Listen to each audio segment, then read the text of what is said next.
As I stepped into the dimly lit archive room, the scent of aged paper and dust enveloped me like a shroud. My colleague, Kyoko Nakamura, was already there, her eyes fixed on a shelf lined with files. Our supervisor, Mr. Jensen, had tasked us with organizing the documents from an abandoned research facility in the outskirts of town. The air was thick with an unsettling silence, broken only by the soft hum of the fluorescent lights above. I watched as Kyoko carefully pulled out a folder labeled Project Erebus. Her brow furrowed in concentration as she began to read through its contents. Erebus? I repeated, trying to sound nonchalant despite the growing sense of unease within me. What's this about? Kyoko hesitated before responding, her voice barely above a whisper. It seems they were studying the effects of prolonged isolation on the human mind. I raised an eyebrow. And what did they find out? A faint tremble ran through Kyoko's hands as she pushed the folder back onto the shelf. Apparently, it drives people mad. The word sent a shiver down my spine, but I couldn't shake off the feeling that we were being watched. I glanced around the room, but the only other person present was our supervisor, Mr. Jensen, who was nowhere to be seen.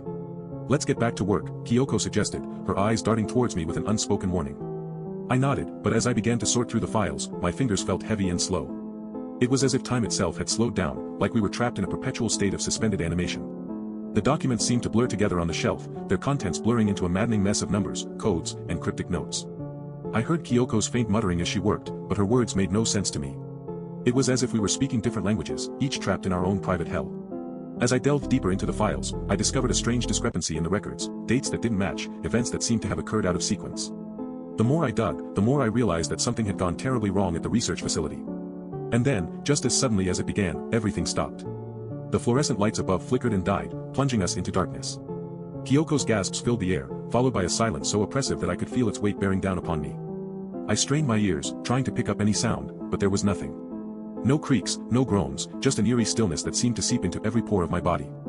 As I stood frozen in the darkness, a faint whisper began to echo through my mind, "It drives people mad."